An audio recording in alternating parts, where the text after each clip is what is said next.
ಎಲ್ಲರಿಗೂ ನಂಜನಗೂಡು ವಾಮನ್ ರಮೇಶ್ ಮಾಡುವಂತ ಸವಿನಯ ವಂದನೆಗಳು. ನಮಸ್ಕಾರ. ಇವತ್ತು ನಾನು ಮೈಸೂರಿನ ಸಂಸ್ಕೃತಿ ಆದಿತ್ಯ ಲೋಕೇಶ್ ಅವರ ಯೂಟ್ಯೂಬ್ ಚಾನೆಲ್ಗಾಗಿ ಮಾತಾಡ್ತಿರುವಂತ ನನ್ನ ಮಾತುಗಳನ್ನ ಮುಂದುವರಿಸ್ತಾ ಇದ್ದೀನಿ. ಬಹುಶಃ ನಿಮ್ಗೆ ಎಷ್ಟು ಅರ್ಥ ಆಗಿದೆಯೋ, ಇಷ್ಟ ಆಗಿದೆಯೋ, ಖುಷಿ ಕೊಟ್ಟಿದೆಯೋ ಗೊತ್ತಿಲ್ಲ. ನಾನು ಹೇಳೋದು ಎಲ್ಲವನ್ನು ಹೇಳ್ತಾ ಇದ್ದೀನಿ, ಜೀವನ ಸಾರವನ್ನ. ಇದು ನಾನು ಹೇಳ್ತಾ ಇರೋದು ನನ್ನನ್ನ ಹೊಗಳ್ಕೊಂಡು ನನ್ನ ಹೆಗ್ಗಳಿಕೆ ಹೇಳಬೇಕು ಅಂತಲ್ಲ, ನನ್ನ ಅನುಭವಗಳನ್ನ ಕೇಳಿದಾಗ ಇದರಲ್ಲಿ ನಿಮಗೆ 100% ಉಪಯೋಗ ಆದ್ರೂ ಸಹ, ನಿಮಗೆ ಪ್ರಭಾವ ಬೀರೋದು ಸಹ ನಾನು ಧನ್ಯನಾದೆ ಅಂತ ಹೇಳ್ತೀನಿ.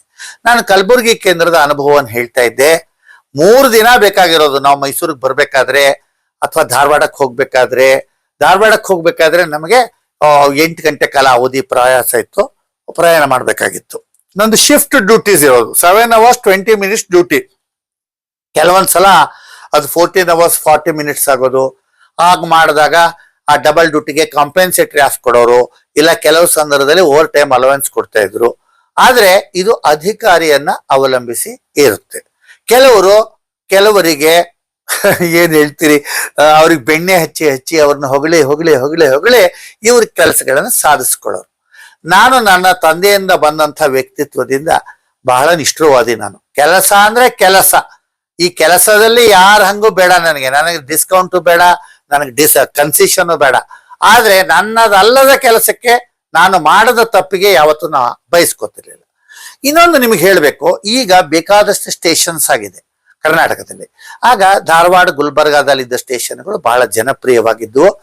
ಆಗ ಆ ಕಾಲದಲ್ಲಿ ನಾವು ಗುಲ್ಬರ್ಗಾದಿಂದ ಪ್ರಸಾರ ಮಾಡಿದ್ರು ಸಹ ಒಂದು ಚಿಕ್ಕ ಸ್ಟುಡಿಯೋದಿಂದ ಅದು ಎಲ್ಲೆಲ್ಲಿಗೆ ಹೋಗ್ತಿತ್ತು ಅಂತ ಹೇಳಿದ್ರೆ ನಿಮಗೆ ಆಶ್ಚರ್ಯವಾಗುತ್ತೆ. ನಮ್ಮ ಆಕಾಶವಾಣಿ ಒಂದು ಕಲಬುರಗಿಯ ಒಂದು ಆಡಳಿತಕ್ಕೆ ಸಂಬಂಧಪಟ್ಟ ಹಾಗೆ ಬೀದರ್ ಇತ್ತು, ಕೊಪ್ಪಳ ಇತ್ತು, ರಾಯಚೂರು ಇತ್ತು. ನಮಗೆ ಆವಾಗ ವಾಹನ ಸೌಕರ್ಯ ಜಾಸ್ತಿ ಇರಲಿಲ್ಲ.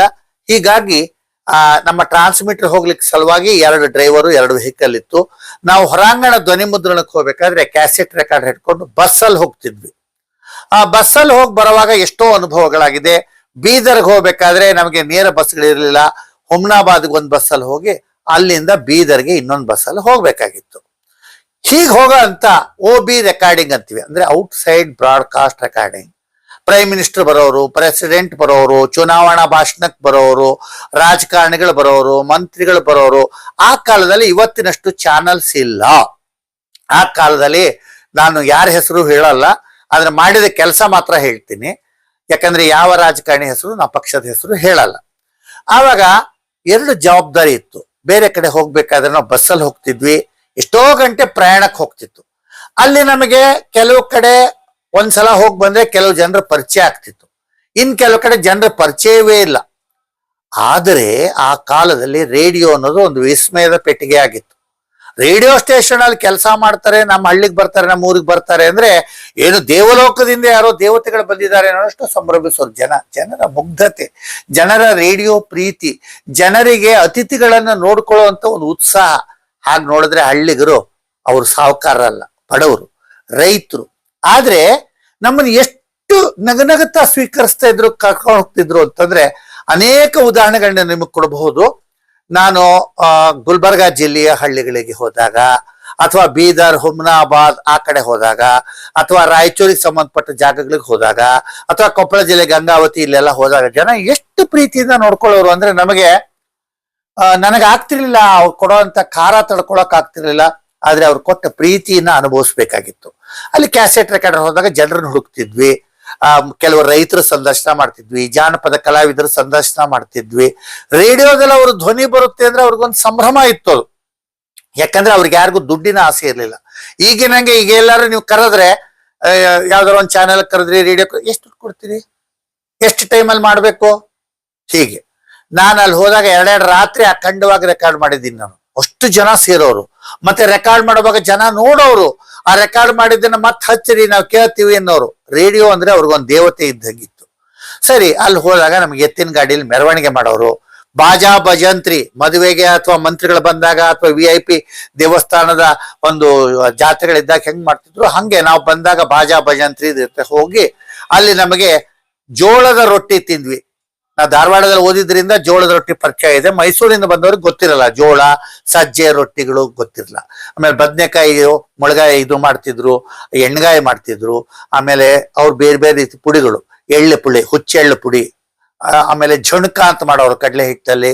ಆಮೇಲೆ ಸ್ವೀಟ್ಗಳು ಬಹಳ ಚೆನ್ನಾಗಿ ಮಾಡೋರು, ಅನೇಕ ರೀತಿಯ ಉಂಡೆಗಳು. ನಾಗರ ಚೌತಿ, ನಾಗರ ಪಂಚಮಿಗೆ ಬಂದ್ರೆ ಗ್ರಾಮೀಣ ಸಂಸ್ಕೃತಿಯಲ್ಲಿ ಅವರು 5-6 ತರದ ಉಂಡೆಗಳನ್ನು ಮಾಡೋರು. ಅಲ್ಲಿ ಹೋದಾಗ ನಮಗೆ ಬಿಸಿ ಬಿಸಿ ಬಿಸಿ ಬಿಸಿ ಹೋಳಿಗೆ, ಕಡಲೆಬೇಳೆಯಿಂದ ಮಾಡಿರುವಂತ ಒಂದು ಏನು ಇದಿರುತ್ತೆ ಹೂರಣ, ಬಹಳ ಬೆಲ್ಲ ಹಾಕಿ ನಮಗೆ ಬಿಸಿ ಬಿಸಿ ಹೋಳಿಗೆಯನ್ನು ಮಾಡಿ ತಾಯಂದ್ರು ನಂಗೆ ತಿನ್ನಿಸಿದ್ದಾರೆ. ಅಲ್ಲಿರುವಂತ ಎಷ್ಟೋ ಜನ ಅವರು ಉಂಡೆಗಳನ್ನು ಕೊಡೋರು, ಚಕ್ಲಿ ಕೊಡೋರು, ಖಾರ ಮಿಕ್ಸ್ಚರ್ ತಂದು ಕೊಡೋರು, ಹೂ ತಂದು ಕೊಡೋರು, ಮಾಲೆ ಹಾಕೋರು, ಮೆರವಣಿಗೆ ತೆಗೆಯೋರು. ನಾವೇನು ಒಬ್ಬ ಸಾಮಾನ್ಯ ಕಾರ್ಯಕರ್ತ ನಾನು ರೇಡಿಯೋದಲ್ಲಿ. ಆದ್ರೆ ನನಗೆ ಯಾವ ನಿರ್ದೇಶಕರಿಗೂ ಸಿಗದೇ ಇದ್ದಷ್ಟು ಗೌರವ ಮರ್ಯಾದೆ ಸಿಕ್ತಿತ್ತು. ಎಲ್ಲ ಕಡೆ ನಾ ತುಂಬಾ ಜನಪ್ರಿಯ ಆಗಿದ್ದೆ. ನನ್ನ ಅಡ್ವಾಂಟೇಜು ಡಿಸ್ಅಡ್ವಾಂಟೇಜ್ ಅದೇ ಎಲ್ಲ ಕೇಂದ್ರಗಳಲ್ಲೂ. ನಾನು ಕೇಂದ್ರ ನಿರ್ದೇಶಕರಿಗಿಂತ ಅಥವಾ ಹಿರಿಯ ಅಧಿಕಾರಿಗಳಿಗಿಂತ ಹೆಚ್ಚು ಜನಸಂಪರ್ಕದಲ್ಲಿದ್ದರಿಂದ, ನನ್ನ ಧ್ವನಿ ರೇಡಿಯೋದಲ್ಲಿ ಹೆಚ್ಚು ಹೋಗ್ತಿದ್ದರಿಂದ ನಾನು ಅತ್ಯಂತ ಜನಪ್ರಿಯನಾಗಿದ್ದೆ. ಯಾರು ನಮ್ಮಲ್ಲಿದ್ದಂತ ಅಸಿಸ್ಟೆಂಟ್ ಡೈರೆಕ್ಟರ್ ಅಥವಾ ಪ್ರೋಗ್ರಾಮ್ ಎಕ್ಸಿಕ್ಯೂಟಿವ್ ಫೀಲ್ಡ್ಗೆ ಹೋದ್ರೆ ಎನ್ ವಿ ರಮೇಶ್ ಅವ್ರು ಬಂದಿಲ್ವಾ ಅಂತ ಕೇಳಿದಾಗ ಅವರು ಬಹಳ ಸಿಟ್ಟು ಬರೋದು.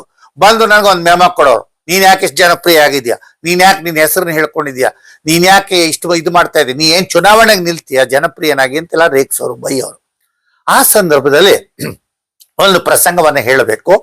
ಧಾರವಾಡ ಆಕಾಶವಾಣಿಯಲ್ಲಿ ನಮ್ಮ ತಂದೆ ಸಹೋದ್ಯೋಗಿದ್ದವರು ಒಬ್ರು ನಮ್ಮ ಗುಲ್ಬರ್ಗ ಆಕಾಶವಾಣಿಯ ಹಿರಿಯ ಒಂದು ಏನು ಕೃಷಿ ಅಧಿಕಾರಿ, ಬಾನುಲಿ ಅಧಿಕಾರಿ ಇದ್ರು, ಪ್ರಸಾದ್ ಅಂತ. ಅವರಿಗೆ ಒಂದು ಪತ್ರ ಬರೆದ್ರು. ಆ ಬರೆದವ್ರ ಹೆಸರು ಹೇಳಲ್ಲ ನಾನು. ಅವರ ಮಗ ನನ್ನ ಜೊತೆ ಸಹೋದ್ಯೋಗಿ ಆಗಿದ್ದ, ಟ್ರಾನ್ಸ್ಮಿಷನ್ ಎಕ್ಸಿಕ್ಯೂಟಿವ್. ಗುಲ್ಬರ್ಗದಲ್ಲಿ ನಾವು 4 ಜನ ಇದ್ವಿ. ಅವ್ರು ಏನ್ ಬರೆದ್ರು ಧಾರವಾಡದಿಂದ, ನೋಡ್ರಿ ಪ್ರಸಾದ್ ಅವರೇ, ನೀವು ಕೃಷಿ ರಂಗದಲ್ಲಿ ಯಾವ ಕಾರಣಕ್ಕೂ ಎನ್ ವಿ ರಮೇಶ್ಗೆ ಅವಕಾಶ ಕೊಡಬಾರ್ದು.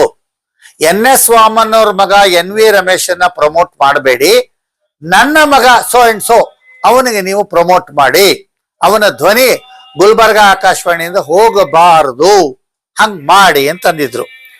ಎಷ್ಟೋ ವರ್ಷಗಳಾದ ನಂತರ ಆ ಪ್ರಸಾದ್ ಅವರು, ನಮ್ಮ ಆತ್ಮೀಯ ಮಿತ್ರರು, ನನಗೆ ಆ ಪತ್ರನ ತೋರಿಸಿದ್ರು. ಹೀಗಾಗಿ ಯಾವ ಧ್ವನಿ ಇಲ್ಲದೆ ಗುಲ್ಬರ್ಗ ಆಕಾಶವಾಣಿ ಹೋಗ್ತಿರ್ಲಿಲ್ವೋ, ಯಾವ ಧ್ವನಿ ಇಲ್ಲದೆ ನಾಟಕ, ರೂಪಕ, ಸಂದರ್ಶನ ಆಗ್ತಿರ್ಲಿಲ್ವೋ, ಅಲ್ಲಿ ನನ್ನ ಬಾಯ್ಕಾಟ್ ಮಾಡ್ಬೇಕಂತ ಒಂದು ಸಂಚು ಆಯ್ತು. ಆ ಸಂದರ್ಭದಲ್ಲಿ ನಮ್ಮ ತಂದೆ ನನಗೆ ಹಗಲೆಲ್ಲ ರೇಡಿಯೋ ರೇಡಿಯೋ ರೇಡಿಯೋ, ನೀನು ಒಳ್ಳೆ ಹೆಸರು ತಗೋಬೇಕು, ಒಳ್ಳೆ ನಾಟಕರಾಗಬೇಕು, ನಟನಾಗಬೇಕು, ಆಕ್ಟರ್ ಆಗಬೇಕು, ಇದೇ ಹೇಳ್ತಿದ್ರಲ್ವಾ. ಹೀಗಾಗಿ ನನಗೆ ತುಂಬಾ ಏನೇನೋ ಮಾಡ್ಬೇಕಂತ ಆಸೆ ಇತ್ತು. ಯಾವಾಗ ನನ್ನ ಧ್ವನಿಯೇ ರೇಡಿಯೋದಲ್ಲಿ ಹೋಗ್ಬಾರದು ಅನ್ನುವಂಥ ಒಂದು ನಿರ್ಣಯ ತಗೋತಾರೆ ಅಂತಂದಾಗ ನಾನು ಆತ್ಮಹತ್ಯೆ ಮಾಡ್ಕೋಬೇಕು ಅಂತ ಯೋಚಿಸ್ತೆ. ಯಾಕಂದ್ರೆ ಎನ್ ಎಸ್ ವಾಮನ್ಗೆ, ಎನ್ ವಿ ರಮೇಶ್ಗೆ ರೇಡಿಯೋ ಇಲ್ಲದೆ ಅವ್ರ ಧ್ವನಿ ಹೋಗದೆ ನಡೆಯಲ್ಲ ಡ್ಯೂಟಿ ಟೈಮ್. ಆವಾಗ ನಾನು ಬಹಳ ಬೇಸರ ಪಟ್ಕೊಂಡು, ಆಯ್ತು ನಮ್ಮ ತಂದೆಗೆ ಒಂದು ಪತ್ರನೂ ಬರೆದಿಟ್ಟು, ನಾನು ಹಿಂಗಾಗಿ ನನ್ನ ಧ್ವನಿ ರೇಡಿಯೋಲ್ಲಿ ಹೋಗದೆ ಅಂತ ಸ್ಥಿತಿ ಬಂದಿದೆ, ನಾನು ಸೂಯಿಸೈಡ್ ಹೋಗ್ತಾ ಇದ್ದೀನಿ ಅಂತ ಅಂದಿದ್ದೆ. ನಾನೇನಾದ್ರು ಅವತ್ತು ಆತುರದಿಂದ ಸೂಯಿಸೈಡ್ ಮಾಡ್ಕೊಂಡಿದ್ರೆ ಇವತ್ತು ನಿಮ್ಮೆಲ್ಲರೂ ಎದುರಿಗೆ ನನ್ನ ಅನುಭವ ಹಂಚ್ಕೊಳ್ಳಿಕ್ಕೆ ಆಗ್ತಾನೆ ಇರ್ಲಿಲ್ಲ. ಎಲ್ಲಿ ದೆವ್ವ ಆಗ್ತಿದ್ನೋ, ಎಲ್ಲಿ ಮರಿ ಆಗ್ತಿದ್ನೋ, ಮಣ್ಣಲ್ಲಿ ಮಣ್ಣು ಆಗ್ತಿದ್ನೋ, ಬೂದಿಲಿ ಬೂದಿ ಆಗ್ತಿದ್ನೋ ಗೊತ್ತಿಲ್ಲ. ಇರ್ಲಿ. ಆಗ ನಾನು ಒಂದು ರಾತ್ರಿ 3 ಗಂಟೆ ಕಾಲ ಆತ್ಮಹತ್ಯೆ ಮಾಡ್ಕೋಬೇಕಂತ ಯೋಚನೆ ಮಾಡಿದೆ. ಮುಂದಿನ 6 ಗಂಟೆ ನನ್ನ ತಂದೆ ನೆನ್ಸ್ಕೊಂಡೆ, ನಮ್ಮ ಮುತ್ತಜ್ಜನ ನೆನ್ಸ್ಕೊಂಡೆ, ನನ್ನ ತಾಯಿನ ನೆನ್ಸ್ಕೊಂಡೆ, ನನಗಿನ್ನು ಮದುವೆ ಆಗದಿರೋ ಹೆಂಡತಿ ಎಲ್ಲಿ ಕಾಯ್ತಾ ಇದ್ದಳೋ ಅವಳನ್ನ ನೆನ್ಸ್ಕೊಂಡೆ. ಆಮೇಲೆ ದೇವ್ರನ್ನ ನೆನ್ಸ್ಕೊಂಡೆ. ಏನ್ ಮಾಡ್ಲಿ, ಹ್ಯಾರಾಸ್ಮೆಂಟ್ ಆಗ್ತಾ ಇದೆ, ನನ್ನ ಧ್ವನಿ ರೇಡಿಯೋಲ್ಲಿ ಹೋಗ್ಬಾರ್ದು ಅಂತ ಮಾಡ್ತಾ ಇದ್ದಾರೆ ಅಂದಾಗ ನನಗೊಂದು 5-6 ಗಂಟೆ ಯೋಚನೆ ಮಂಥನ ಮಾಡಿದಾಗ ಬೆಳಗಿನ ಜಾವದ ಸೂರ್ಯೋದಯದ ಹೊತ್ತಿಗೆ ನನಗೊಂದು ಫ್ಲಾಶ್ ಹೊಳೆಯಿತು. ನನ್ನ ಹೃದಯದಲ್ಲಿ, ನನ್ನ ಮನಸ್ಸಿನಲ್ಲಿ, ಬುದ್ಧಿಯಲ್ಲಿ ಆ ದೇವರು ಅಥವಾ ಸರ್ವಶಕ್ತ ಒಂದು ಪ್ರೇರಣೆ ಕೊಟ್ಟ. ಯಾವ ಕೇಂದ್ರದಲ್ಲಿ ನಿನ್ನ ಧ್ವನಿ ಹೋಗ್ಬಾರ್ದು ಅಂತ ಹೇಳ್ತಾ ಇದ್ದಾರೋ ಆ ಕೇಂದ್ರ ನಿನ್ನ ಧ್ವನಿ ಇಲ್ಲದೆ ಪ್ರಸಾರ ಇರಬಾರ್ದು. ಹಂಗ್ ಮಾಡ್ಕೋಬೇಕು ನೀನು. ಇದನ್ನು ಸಾಧನೆ ಮಾಡ್ಬೇಕಾದ್ರೆ ನೀನ್ ಎಲ್ಲವನ್ನು ಎದುರಿಸ್ಬೇಕು. ಆಗ ನಾ ಬೆಳಗಿನ ಜಾವ ನಿರ್ಧರಿಸ್ದೆ, ನಾ ಸೂಸೈಡ್ ಮಾಡ್ಕೊಳ್ಳಲ್ಲ. ಎಂಥದೇ ಸಂದರ್ಭ ಬಂದ್ರು ನಾನು ಗಟ್ಟಿಯಾಗಿರ್ತೀನಿ, ಆಚೆಲ್ಲ ಕಲ್ಲಂಗಿರ್ತೀನಿ, ನಾ ಮುಂದೆ ಹೋಗ್ತೀನಿ, ಪ್ರಯತ್ನ ಮಾಡ್ತೀನಿ ಅಂತ ಅನ್ಕೊಂಡು ಅವತ್ತಿನಿಂದ ಇನ್ನೂ ಕಷ್ಟಪಟ್ಟು ಕೆಲಸ ಮಾಡಿದೆ, ಇನ್ನೂ ಶ್ರಮ ವಹಿಸಿದೆ, ತುಂಬಾ ಓದ್ಕೊಂಡೆ, ತುಂಬಾ ಬರದೆ, ಯಾವ್ಯಾವ ಸಂದರ್ಭ ಬರುತ್ತೆ ಎಲ್ಲ ಕೂತಿರ್ಕೊಂಡೆ. ಆ ಕಾಲದಲ್ಲಿ ಏನಾಗೋಯ್ತು, ಒಂದು 3-4 ಸಲ ನಮ್ಮ ಒಬ್ಬ ಅಧಿಕಾರಿಗೆ, ಹಿರಿಯ ಅಧಿಕಾರಿಗೆ ಡಿಫರೆನ್ಸ್ ಆಫ್ ಒಪಿನಿಯನ್ ಬಂದ್ರೆ ಈ ಅಧಿಕಾರಿ ಏನ್ ಮಾಡೋರು, ಒಂದೊಂದು ತಿಂಗಳು ರಜಾ ಹಾಕ್ಬಿಡೋರು. ಒಂದೊಂದು ತಿಂಗಳು ರಜಾ ಹಾಕಿರೋದು ಯಾರು ಮಾಡ್ಬೇಕು? ಅವ್ರೆಲ್ಲ ವಿಭಾಗದ ಕೆಲಸ ನನಗ್ ಬರೋದು. ನಾನು ಪ್ರೋಗ್ರಾಮ್ ಎಕ್ಸಿಕ್ಯೂಟಿವ್ ಅಲ್ಲ, ನಾನು ಇದ್ದದ್ದು ಟ್ರಾನ್ಸ್ಮಿಷನ್ ಎಕ್ಸಿಕ್ಯೂಟಿವ್. ಟ್ರಾನ್ಸ್ಮಿಷನ್ ನೋಡ್ಕೊಳ್ಳೋದು ನನ್ನ ಜವಾಬ್ದಾರಿ. ಒಂದು ದಿನಕ್ಕೆ 7 ಗಂಟೆ 20 ನಿಮಿಷ ಅಷ್ಟೇ ನನ್ನ ಕೆಲಸ. ಆದ್ರೆ ಈ ಹಿರಿಯ ಅಧಿಕಾರಿ ಏನ್ ಮಾಡಿದ್ರು, ಇಲ್ಲ ನೀ ಮಾಡು, ಅವರು so and so mister A ಅಂತ ಇಟ್ಕೊಳ್ಳಿ. ಆ ಮಿಸ್ಟರ್ ಎ ಹೊಟ್ಟೋಗಿದ್ದಾರೆ ರಜಾ, 1 ತಿಂಗಳು ಜಗಳ ಆಡ್ಕೊಂಡು. ಆ 1 ತಿಂಗಳು ಅವ್ರಿಗೆ ಸಂಬಂಧಪಟ್ಟಿದ ಎಲ್ಲಾ ಕೆಲಸ ನೀ ಮಾಡು. ಪ್ರತಿನಿತ್ಯ ಚಿಂತನ ಹೋಗ್ಬೇಕು, ವಾರಕ್ಕೆ 2 ಸಂದರ್ಶನ ಹೋಗ್ಬೇಕು, ವಾರಕ್ಕೆ 1 ನಾಟಕ ಹೋಗ್ಬೇಕು, ಧಾರವಾಡ ಗುಲ್ಬರ್ಗಾಗಳಿಂದ ಪ್ರಸಾರ ಆಗುವಂತ ಒಂದು 15 ನಿಮಿಷದ ನಾಟಕ ರೆಡಿ ಆಗ್ಬೇಕು. ಆ ಕಾಲದಲ್ಲಿ ಈ ತರ ಕೊರಿಯರು, ಪೋಸ್ಟ್ ಇದ್ರದ್ದೆಲ್ಲ ಇರ್ಲಿಲ್ಲ. ಟ್ರಾನ್ಸ್ಪೋರ್ಟ್ ಕಷ್ಟ ಇತ್ತು. ನಾವು ಅವಾಗ ಏನ್ ಮಾಡ್ತಾ ಇದ್ವಿ, ಪ್ರತಿ ಶುಕ್ರವಾರ ಧಾರವಾಡ ಗುಲ್ಬರ್ಗಾ ಕೇಂದ್ರಗಳಿಂದ ಪ್ರಸಾರವಾಗೋ ಕಾಮನ್ ಪ್ರೋಗ್ರಾಮ್ಗಳಲ್ಲಿ ಧಾರವಾಡ ನಿಲಯದ ಕೊಡುಗೆಗಳೇನಿದೆ ಅವೆಲ್ಲ ಸ್ಪೂಲ್ ಟೇಪ್ ಅಲ್ಲಿ ಒಂದು ದೊಡ್ಡ ಬಾಕ್ಸ್, ಇಷ್ಟು ದೊಡ್ಡ ಬಾಕ್ಸ್, ಆ ಬಾಕ್ಸ್ ಅಲ್ಲಿ ಬಸ್ ಅಲ್ಲಿ ಬರೋದು, ಧಾರವಾಡದಿಂದ ಗುಲ್ಬರ್ಗಾಗ್ ಬರೋದು. ನಾವು ಬಸ್ ಸ್ಟ್ಯಾಂಡ್ಗೆ ಹೋಗಿ ಆ ಬಾಕ್ಸ್ ಅಂತ ತಂದು ಅದರಲ್ಲಿ ಆ ಇಡೀ 1 ವಾರದ ಡೇಟ್ ವೈಸ್, ಟೈಮ್ ವೈಸ್ ಆ ಸ್ಪೂಲ್ ಟೇಪ್ಸ್ ಅಲ್ಲಿ ಕಾರ್ಯಕ್ರಮ ಇರೋದು. ಅದನ್ನೆಲ್ಲ ಬರ್ಕೋಬೇಕು. ಅದನ್ನ ತಗೊಂಡೋಗಿ, ನಾನೇ ಲೈಬ್ರರಿಯನ್ ಆಗಿದ್ರಿಂದ ಅಲ್ಲಿ ಟ್ರಾನ್ಸ್ಮಿಟರ್ಗೆ ಅವನ್ನ ಇಟ್ಟು, ಒಂದು ಇದಿತ್ತು ದೊಡ್ಡ ಒಂದು ಕಬೋರ್ಡ್ ಅಲ್ಲ, ಏನಂತೀರಿ, ಓಪನ್ ಇಡುವಂತ ಜಾಗ, 7 ದಿವಸದ ಅಂಕಣಗಳನ್ನ ಇಡೋ ತರ ಜಾಗದ ಒಂದು ಟೇಬಲ್, ವಿಶೇಷ ಟೇಬಲ್ ಅನ್ನಿ ಅಲ್ಲಿ ಇಡಬೇಕಾಗಿತ್ತು. ಸೋಮವಾರ ಏನು ಹೋಗ್ಬೇಕು, ಮಂಗಳವಾರ ಏನು ಹೋಗ್ಬೇಕು, ಬುಧವಾರ ಏನು ಹೋಗ್ಬೇಕು. ಮತ್ತೆ ಪ್ರತಿ ಭಾನುವಾರ ಅದೇ ಬಾಕ್ಸ್ ಅಲ್ಲಿ ಹಿಂದಿನ ವಾರ ಪ್ರಸಾರವಾದಂತ ಸ್ಪೂಲ್ ಟೇಪ್ಸ್ ಅನ್ನೆಲ್ಲ ವಾಪಸ್ ಕಳಿಸ್ಬೇಕು. ಸೊ ಈ ಕೆಲಸನೂ ನಾನು ಮಾಡ್ತಾ ಇದ್ದೆ. ಪ್ರತಿ ವಾರ 9 ವರ್ಷ ಮಾಡಿದ್ದೀನಿ. ಟೇಪ್ಸ್ ಕಳಿಸೋದು, ಟೇಪ್ಸ್ ತರಿಸೋದು, ಡಿಸ್ಕ್ ಇಶ್ಯೂ ಮಾಡೋದು, ಗ್ರಾಮ್ಫೋನ್ ರೆಕಾರ್ಡ್ಸ್ ಅನ್ನು ವಾಪಸ್ ತಗೊಳ್ಳೋದು, ಎಲ್ಲ ಎಂಟ್ರಿ ಮಾಡೋದು. ಅಂದ್ರೆ ನೀವು ಒಂದು ಸಂಬಳಕ್ಕೆ 4-5 ವ್ಯಕ್ತಿಗಳ ಕೆಲಸವನ್ನ ಮಾಡ್ತಿದ್ದಂತ ಒಂದು ಅಭಿಮಾನ ನನಗಿದೆ, ಕೆಲಸ ಕಲ್ತೆ ಅಂತೇಳಿ. ಈ ಟೈಮ್ನಲ್ಲಿ ಹೆರಾಸ್ಮೆಂಟು ತುಂಬಾ ಆಗೋದು. ರಿಜಿಸ್ಟರ್ ಕಳೆದೋದ್ರೆ ಆ ರಿಜಿಸ್ಟರ್ ಹುಡ್ಕೊಳ್ಳೋದ್ರೆ ನಿನ್ ಕೆಲಸ ಹೋಗುತ್ತೆ. ನಾಟಕದ ಸ್ಕ್ರಿಪ್ಟ್ ಕಳೆದೋಗಿದೆ, ಅದು ನನ್ನ ಜೊತೆ ಇದ್ದ ಕೆಲವು ಸಹೋದ್ಯೋಗಿಗಳು ಮುಚ್ಚಿಡೋರು, ಏನೋ ಮಾಡೋರು, ನನಗ್ ಬಯಸ್ಬೇಕು ಅಂತ ಹೇಳಿ, ಅಥವಾ ನನಗ್ ಮೆಮೊ ಕೊಡಿಸ್ಬೇಕು ಅಂತೂ ಕೆಲವ್ರ ಪ್ರಯತ್ನ ಇತ್ತು. ಆ ಜಗಳಾಟದ ಮಧ್ಯದಲ್ಲೇ, ವಿರಸದ ಮಧ್ಯದಲ್ಲೇ ಸರಸವನ್ನು ಅನುಭವಿಸಿದ್ದೀನಿ ನಾನು. ಆ ಸಮಯದಲ್ಲಿ ಸಂತೀಶ್ ಶಾಣಪ್ಪ ಅಂತ ಗ್ರಾಮೀಣ ಭಾಷೆಯಲ್ಲಿ ಇದ್ದಂತ ಒಂದು ಕೌಟುಂಬಿಕ ಚರ್ಚೆ, ಇದು ಪ್ರತಿ ಭಾನುವಾರ ಕೃಷಿ ರಂಗದಲ್ಲಿ ಸಂಜೆ 6:50ರಿಂದ 7:35 ಮಧ್ಯದಲ್ಲಿ ಪ್ರಸಾರ ಆಗೋದು. GB ಮಂಗಳಗಟ್ಟಿ ಅನ್ನೋರು ಅದನ್ನ ಆರಂಭಿಸಿದ್ರು. ಒಂದು ಸಲ ಏನಾಯ್ತು, ಶಾಣಪ್ಪನ ಶಾಣ್ಯಾತನ ಅಂತ ಒಂದು ನಾಟಕ ಅದ್ ಮಾಡಿದ್ವಿ. ಬಹಳ ಜನಪ್ರಿಯ ಆಯ್ತು. 4-5 ಸಲ ಪ್ರಸಾರ ಆದ್ಮೇಲೆ ಆ ಶಾಣಪ್ಪನ ಕ್ಯಾರೆಕ್ಟರ್ ಇಟ್ಕೊಂಡು ಸಂತೀಶ್ ಶಾಣಪ್ಪ ಅಂತ ಒಂದು ಕೌಟುಂಬಿಕ ಚರ್ಚೆ, ಫ್ಯಾಮಿಲಿ ಸೀರಿಯಲ್. ಈಗ ಟಿವಿ ಸೀರಿಯಲ್ ಬರುತ್ತಲ್ಲ, ಹಂಗೆ ರೇಡಿಯೋ ಸೀರಿಯಲ್ 9 ವರ್ಷ ಮಾಡಿದ್ವಿ ಪ್ರತಿ ಭಾನುವಾರ. ಪುಷ್ಪ ಕಾರಟಗಿನವ್ರು ನನ್ನ ಚಿಗವ್ವ ಅಂದ್ರೆ ಚಿಕ್ಕಮ್ಮ, ಇವರು ಚಿಗಪ್ಪ ಅಂದ್ರೆ ಚಿಕ್ಕಪ್ಪ, ಹಳ್ಳಿ ಭಾಷೆ. ನಾನು ಅವ್ರ ಮನೆಗೆ ಹೋಗ್ತೀನಿ, ಲೋಕಾಭಿರಾಮವಾಗಿ ಎಲ್ಲ ವಿಷಯದ ಬಗ್ಗೆ ಮಾತಾಡ್ತೀವಿ. ಅಲ್ಲಿ ರಾಜಕೀಯ ಒಂದು ಬಿಟ್ಟು ಸಾಂಸ್ಕೃತಿಕವಾಗಿ, ಸಾಮಾಜಿಕವಾಗಿ, ಆಮೇಲೆ ಊರಿನಲ್ಲಿ ನಡೆದಿದ್ದು, ಜಾತ್ರೆ ಬಗ್ಗೆ, ಮತ್ತೆ ದೇಶದಲ್ಲಿ, ರಾಷ್ಟ್ರದಲ್ಲಿ ಏನೇನು ನಡೆಯುತ್ತೆ ಅವುಗಳ ಬಗ್ಗೆ ಎಲ್ಲ ಮಾತಾಡ್ತಿದ್ವಿ. ಒಂದು ವಾರ ಅವ್ರ ಸ್ಕ್ರಿಪ್ಟ್ ಬರೆಯೋರು, ಒಂದು ವಾರ ನಾನ್ ಸ್ಕ್ರಿಪ್ಟ್ ಬರೆದೆ. ಆ ಮಾಲಿಕೆಯ 100 ಸ್ಕ್ರಿಪ್ಟ್ಸ್ ಕಾರ್ಬನ್ ಕಾಪಿ ನನ್ನ ಮನೇಲಿ ಮಾಡಿ ಮೇಲಿದೆ ಸ್ಟಾಕ್ ನಲ್ಲಿ ಇನ್ನೂ ಸಹ. ಆ ಗ್ರಾಮೀಣ ಭಾಷೆಯನ್ನು ಕಲಿತು ಅದರಲ್ಲಿ ಮಾತಾಡ್ತಿದ್ವಿ. ಕೆಲವು ಸಲ ನೇರ ಪ್ರಸಾರವನ್ನು ಮಾಡ್ತಿದ್ವಿ, ಕೆಲವು ಸಲ ಅಲ್ಲಿ ರೆಕಾರ್ಡ್ ಮಾಡಿ ಮಾಡ್ತಿದ್ವಿ. ಆ ಭಾಷೆಯನ್ನು ಕಲಿತು ಅದರಲ್ಲಿ ಫ್ಯಾಮಿಲಿ ಸೀರಿಯಲ್ ಮಾಡ್ತಿದ್ವಿ. ನಮ್ಮ ಮೇಲಿನ ಜಿದ್ದಿಗಾಗಿ ಇನ್ನೊಂದು ತಂಡದ 3 ಜನ, ಚೌಕಿ, ಅವ್ರ ಹೆಸರು ಹೇಳಲ್ಲ ನಾನು, ಚೌಕಿ ಚಂದಪ್ಪ ಅಂತ ಸೀರಿಯಲ್ ಶುರು ಮಾಡಿದ್ರು ಮಂಗಳವಾರ. ಆದ್ರೆ ಕೆಲವು ವಾರ ನಡೆಯೋದ್ರಲ್ಲಿ ಅದು ನಿಂತು ಹೋಯ್ತು. ಯಾಕಂದ್ರೆ ಅದನ್ನ ಸತತವಾಗಿ ಬರವಣಿಗೆ ಮಾಡೋದು, ಸತತವಾಗಿ ರಿಹರ್ಸಲ್ ಮಾಡಿ ರೆಕಾರ್ಡ್ ಮಾಡೋದು, ಅದನ್ನ ಎಡಿಟ್ ಮಾಡೋದು, ಆ ಜವಾಬ್ದಾರಿ ಅವ್ರಿಗೆ ನಿಭಾಯಿಸ್ಲಿಲ್ಲ. ನಮ್ದು ಮಾತ್ರ 9 ವರ್ಷ ಹೋಯ್ತು. ಆ ಕೌಟುಂಬಿಕ ಚರ್ಚೆ ತುಂಬಾ ಜನಪ್ರಿಯವಾಯಿತು. ಇನ್ನೊಂದು ಸಂದರ್ಭ ಹೇಳಬೇಕು, ಅಲ್ಲಿ ನಾಟಕಗಳ ನಿರ್ದೇಶನ ಮಾಡಿದೆ. ಹೇಗೆ, 15 ನಿಮಿಷದ ಸ್ಕ್ರಿಪ್ಟು, ಅರ್ಧ ಗಂಟೆ ನಾಟಕ, 1 ಗಂಟೆ ಕಾಲ ನಾಟಕ ನಿಮ್ಗೆ ಹೇಳಿದೆ. ಅಲ್ಲಿ ನಮ್ಮ ಸ್ಟುಡಿಯೋ ಏನಿತ್ತು ಮೊದಲು ಮೋಹನ್ ಲಾಜ್ ಎದುರಿಗಿತ್ತು. ಮುಂದೆ ಅದು ಐವಾನ್ ಶಾಹಿ ಪ್ರದೇಶದಲ್ಲಿ ಕೋಆಪರೇಟಿವ್ ಸೊಸೈಟಿಯ ಬಿಲ್ಡಿಂಗಿಗೆ ಹೋಯ್ತು. ಕೆಳಗಡೆ ಮೇಲ್ಗಡೆ ಆಫೀಸ್ ಇತ್ತು. ಮೇಲ್ಗಡೆ ಅಲ್ಲೂ ಸಹ ನಾವು ಪಡದೆಗಳನ್ನ ಕಟ್ಟಿ, ಸೀರೆಗಳ ತರ ಬೆಡ್ಶೀಟ್ಗಳನ್ನ ಕಟ್ಟಿ ಮಾಡ್ಕೊಂಡಂತ ಒಂದು ಕೃತಕ ಸ್ಟುಡಿಯೋ ಇತ್ತು. ಹಳೆ ಮಷೀನ್ಗಳಿತ್ತು. ಅಲ್ಲಿ ಹೊಡೆದು ಕೆಲಸ ಮಾಡ್ಬೇಕಾಯ್ತು. ಸರಿ, ಅಲ್ಲಿ ಕೆಲವು ಕಾರ್ಯಕ್ರಮ ಮಾಡಿದಾಗ ನಿಮಗಾಗ್ಲೇ ಹೇಳಿದೆ, ಕಾಲಿಗೆ ದಾರ ಕಟ್ಕೊಂಡು ಕ್ಯಾಸೆಟ್ ಆನ್ ಆಗೋದು ಅಥವಾ ಈ ಸ್ವಿಚ್ ಆನ್ ಆಗೋದು, ಫೇಡ್ ಇನ್ ಫೇಡ್ ಔಟ್ ಆಗೋದು, ಕಮ್ಮಿ ಜಾಸ್ತಿ ಮಾಡೋದು ವಾಲ್ಯೂಮು, ಆಮೇಲೆ ಎಕೋ ಮಾಡೋದು, ಈ ತರದ್ದೆಲ್ಲ ನಾನು ಏನೇನೋ ಮಾಡ್ತಿದ್ವಿ. ಅಂದ್ರೆ ಲಭ್ಯತೆ ಇಲ್ಲದೆ ಇರೋ ಸೌಲಭ್ಯಗಳಲ್ಲಿ ಲಭ್ಯತೆ ಮಾಡ್ಕೊಳ್ತೀವಿ, ಮಿಕ್ಸಿಂಗ್. ಹಾಗೆ ಮಾಡುವಾಗ ನಾವಲ್ಲಿ ನಾಟಕಕ್ಕೆ ನೀರಿನ ಸದ್ದು ಬೇಕಾಗೋದು, ಸ್ಟವ್ ಸದ್ದು ಬೇಕಾಗೋದು, ಅದನ್ನೆಲ್ಲ ನಾನು ಮನೆಯಲ್ಲಿ ಸೌಂಡ್ ಎಫೆಕ್ಟ್ ಮಾಡ್ಕೊಂಡು ಹೋಗ್ತಿದ್ದೆ. ಎಲ್ಲೆಲ್ಲಿ ಹೋಗ್ತೀನಿ ಕ್ಯಾಸೆಟ್ ಅಲ್ಲಿ ಸೌಂಡ್ ಎಫೆಕ್ಟ್ಸ್ ಮಾಡ್ಕೊಂಡು ಬರ್ತಿದ್ದೆ. ಹೀಗಾಗಿ ಸೌಂಡ್ ಎಫೆಕ್ಟ್ ಸಂಗ್ರಹವೇ ನಾನು ಎಷ್ಟೋ ಟೇಪ್ ಮಾಡಿ ಇಟ್ಟಿರುವೆ. ನನ್ನ ದೌರ್ಭಾಗ್ಯ ಅಂದ್ರೆ ಕೆಲವು ಅಧಿಕಾರಿಗಳು ಅದ್ರ ಮೇಲೆ ದಾಳಿ ಮಾಡಿ ಅವನ್ನ ತೆಗೆದು ನೀನ್ ಯಾಕೆ ಸ್ಟಾಕ್ ಮಾಡ್ಕೊಂಡಿದ್ಯಾ ಅಂತ ಅವನ್ನೇ ಎಲ್ಲ ಎರೇಸ್ ಮಾಡ್ಬಿಡೋದು. ಅಂದ್ರೆ ಹೊಟ್ಟೆ ಕಿಚ್ಚು ಮತ್ಸರ ಅನ್ನೋದು ಎಷ್ಟಿದೆ ಅಂದ್ರೆ, ನಾನು ಮಾಡಿದಾಗೆ ನನಗೆ ಹೆಸರು ಬರುವಂಗೆ ಎನ್ವಿರಾನ್ಮೆಂಟ್ ಬರಬಾರದು ಅಂತ. ಸರಿ, ನಿಮ್ಗೆ ಹೇಳ್ತಾ ಇದ್ನಲ್ಲ, ಆಮೇಲೆ ಆತ್ಮಹತ್ಯೆ ಪ್ರಸಂಗ ಆದ್ಮೇಲೆ ನಾನು ಡಿಸೈಡ್ ಮಾಡಿದೆ, ಯಾವ ಎನ್ ವಿ ರಮೇಶ್ ಹೆಸರಿಲ್ಲದೆ ಸ್ಟೇಷನ್ ಪ್ರಸಾರ ಮಾಡಬೇಕು ಅಂತ ಕೆಲವು ಜನ ಏನು ಅನ್ಕೊಂಡಿದ್ದಾರೆ. ಎನ್ ವಿ ರಮೇಶ್ ಹೆಸರಿಲ್ಲದೆ ಏನು ಪ್ರಸಾರ ಆಗ್ಬಾರ್ದು, ಹಂಗ ಒಂದು ಸ್ಥಿತಿ ತರಬೇಕು, ದಟ್ ಈಸ್ ಮೈ ಚಾಲೆಂಜ್ ಅಂತ ಅನ್ಕೊಂಡೆ. ಹೀಗಾಗಿ ನಾಟಕ ನಿರ್ದೇಶನ ಮಾಡಿದೆ, ನಾಟಕದಲ್ಲಿ ಪಾತ್ರ ಮಾಡಿದೆ, ಯಾರೋ ಒಂದು ಚಿಕ್ಕ ಪಾತ್ರ ಕರೆದ್ರೂ ಹೋಗ್ತಿದ್ದೆ. ಆಮೇಲೆ ರೇಡಿಯೋದಲ್ಲಿ ಪ್ರಸಾರವಾದದ್ದಕ್ಕೆ ಪತ್ರೋತ್ತರ ಮಾಡ್ತಿದ್ವಿ. ಆ ಕಾಲದಲ್ಲಿ ಮಾರೋಲಿ ಅಂತ ಹೆಸರಿತ್ತು, ಪತ್ರೋತ್ತರ ಇತ್ತು. ಎಷ್ಟೋ ವರ್ಷ ಬೇರೆ ಬೇರೆಯವ್ರು ಮಾಡ್ತಿದ್ರು ಸಹ ಅದನ್ನೆಲ್ಲ ಪಟ್ಟಿ ಮಾಡಿಕೊಂಡು ನಾವು ಅದನ್ನ ಪತ್ರೋತ್ತರ ಮಾಡ್ತಿದ್ವಿ. ನೇರ ಪ್ರಸಾರದಲ್ಲೂ ಮಾಡ್ತಿದ್ವಿ, ರೆಕಾರ್ಡ್ ಮಾಡ್ತಿದ್ವಿ. ಸಾವಿರಾರು ಲೆಟರ್ಸ್ ಬರ್ತಿತ್ತು, ಅದನ್ನ ಆಯ್ಕೆ ಮಾಡ್ಕೊಳ್ಳೋದೇ ಬಹಳ ಕಷ್ಟವಾಗಿತ್ತು.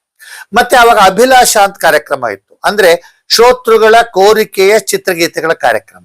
ಅದಕ್ಕೂ ಲಕ್ಷಾವಧಿ ಪತ್ರ ಬರೋದು. ಕೆಲವು ಜನ 2 ರೂಪಾಯಿ ಅಂಟಿಸಿರೋರು, ಕೆಲವು ಜನ 10 ರೂಪಾಯಿ ಅಂಟಿಸಿರೋರು, ದಯವಿಟ್ಟು ನಮ್ಮ ಹೆಸರು ಹೇಳಿ, ದಯವಿಟ್ಟು ನಮ್ಮ ಹೆಸರು ಹೇಳಿ ಅಂತ. ಚಿತ್ರಗೀತೆಯ ಮಧ್ಯದಲ್ಲಿ ಅವ್ರ ಹೆಸರು ಬಂತು ಅಂದ್ರೆ, ಯಾಕಂದ್ರೆ ಆಗ ಗುಲ್ಬರ್ಗ ಕೇಂದ್ರ ನಾ ಡೆಲ್ಲಿಗೆ ಹೋದಾಗಲೂ ಟ್ರೈನಿಂಗ್ ಕೇಳಿದ್ದೀನಿ. ಆಗಿನ ಕಾಲದಲ್ಲಿ ಆಂಟೆನಾ ಎತ್ತರ ಇದ್ದದ್ರಿಂದ ಗುಲ್ಬರ್ಗ ಭದ್ರಾವತಿ ಕೇಂದ್ರಗಳು ಎಲ್ಲೆಲ್ಲಿಗೋ ದೂರಕ್ಕೆ ಕೇಳಿಸ್ತಿದ್ವು. ಹೀಗಾಗಿ ನಾನು ಕೊಪ್ಪಳಕ್ಕೆ ಹೋಗಿದ್ದೀನಿ, ಬೇರೆ ಬೇರೆ ಊರುಗಳಿಗೆ, ರಾಯಚೂರಿಗೆ ಹೋಗಿದ್ದೀನಿ, ದೇವಸ್ಥಾನಗಳಿಗೆ, ಜಾತ್ರೆಗಳಿಗೆ ಎಲ್ಲ ಹೋಗ್ತಾ ಇದ್ದೀನಿ. ಆ ಸಂದರ್ಭದಲ್ಲಿ ಅಲ್ಲಿ ಗುಲ್ಬರ್ಗಾದಲ್ಲಿ ಮುಖ್ಯವಾಗಿ 2 ಜಾತ್ರೆಗಳು ಅಂದ್ರೆ ಶರಣಬಸವ ಅಪ್ಪ ಶರಣಬಸವೇಶ್ವರ ಅವ್ರದ್ದು ಒಂದು ಜಾತ್ರೆ, ಹಾಗೆ ಕ್ವಾಜಾ ಬಂದಾ ನವಾಜ್ ದರ್ಗಾ ಅಂತ ಹೇಳಿ ಮುಸ್ಲಿಮರ ಪವಿತ್ರ ಕ್ಷೇತ್ರ. ಅದು ಇವೆರಡು ಬಹಳ ವೀರಶೈವರು ಮತ್ತು ಮುಸ್ಲಿಮರ ಪವಿತ್ರ ಕ್ಷೇತ್ರಗಳು. ಇವುಗಳ ಬಗ್ಗೆ 9 ವರ್ಷನೂ ನಾನು ಅದನ್ನ ರೆಕಾರ್ಡ್ ಮಾಡಿದ್ದೀನಿ. ಅಲ್ಲಿ ದರ್ಗಾದಲ್ಲಿ ಉರ್ಸ್ ಅಂತ ಆಗುತ್ತೆ, 3 ದಿವಸ, ಇಡೀ 24 ಗಂಟೆ ಆಗುತ್ತೆ.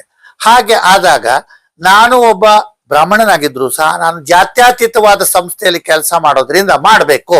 ಹೀಗಾಗಿ ನಾನು ಏನ್ ಮಾಡ್ತಿದ್ದೆ, ಅದು ವೀರಶೈವರೇ ಇರಲಿ ಅಥವಾ SC/ST ಇರಲಿ ಅಥವಾ ಬೇರೆಯವರೇ ಇರಲಿ, ಯಾವ ಜಾತಿ ಧರ್ಮವನ್ನ ನೋಡದೆ ಆ ಕಾರ್ಯಕ್ರಮ ನಂದು ಅನ್ನೋ ಹಾಗೆ ಅಭಿಮಾನದಿಂದ ಮಾಡಿ ಅದನ್ನು ಧ್ವನಿ ಮುದ್ರಣ ಮಾಡ್ಕೊಂಡ್ಬಂದು ಹೈಯೆಸ್ಟ್ OB ಕಿಂಗ್ ಅನ್ನೋರು ನನಗೆ ಒಬ್ರು OB ರಾಕ್ಷಸ ಅಂತ ಹೆಸರು ಕೊಟ್ಟಿದ್ದಾರೆ. ಇಷ್ಟು OBಗಳು ಯಾರು ಮಾಡಿಲ್ಲ, ಔಟ್ಸೈಡ್ ಬ್ರಾಡ್ಕಾಸ್ಟ್ ಅಂತ. ಅದನ್ನ ಹೊರಗಡೆಯಿಂದ ಹೊರಾಂಗಣ ಧ್ವನಿ ಮುದ್ರಣ ಮಾಡಿ ತಂದು ಎಡಿಟ್ ಮಾಡಿ ಹಾಕೋರು. ಅಲ್ಲಿ 1-2-3 ಪ್ರಸಂಗ ಹೇಳಬೇಕು. ಪತ್ರಿಕೆಗಳಲ್ಲಿ ಮಾರನೇ ದಿವಸ ಬೆಳಗ್ಗೆ ಬರ್ತಿತ್ತು ಯಾವುದು ವಿಷಯ, ಮುಖ್ಯಮಂತ್ರಿಗಳು ಬಂದಿದ್ರು ಅಥವಾ ಪ್ರಧಾನಮಂತ್ರಿಗಳು ಬಂದಿದ್ರು ಅಥವಾ ಬೇರೆ ಬೇರೆ ಮಂತ್ರಿಗಳು ಬಂದಿದ್ರು. ಇವೆಲ್ಲ ಏನಾಗುತ್ತೆ, ಸಾಯಂಕಾಲ ಪ್ರಸಾರವಾದ್ರೆ, ಮಧ್ಯಾಹ್ನ ಆದ್ರೆ ನಾಳೆ ಬೆಳಗ್ಗೆ ಪೇಪರ್ ಬರುತ್ತೆ. ಇವತ್ತು ಹಾಗೆ ಇರೋದು ಸಂದರ್ಭ. ಆದ್ರೆ ನಾನೇನ್ ಮಾಡುವೆ, 6 ಕಿಲೋಮೀಟರ್ ದೂರದಲ್ಲಿ ನಮ್ ಟ್ರಾನ್ಸ್ಮಿಟರ್ ಇದ್ರೂ ಸಹ ಒಂದು ಇಂಜಿನಿಯರಿಂಗ್ ಕಾಲೇಜ್ನಲ್ಲಿ ಮುಖ್ಯಮಂತ್ರಿಗಳು ಬಂದಿದ್ರು. ಅವ್ರು ಸಾಯಂಕಾಲ 6:30-6:45 ತನಕ ಮಾತಾಡಿದ್ದಾರೆ, 7 ಗಂಟೆ ತನಕ.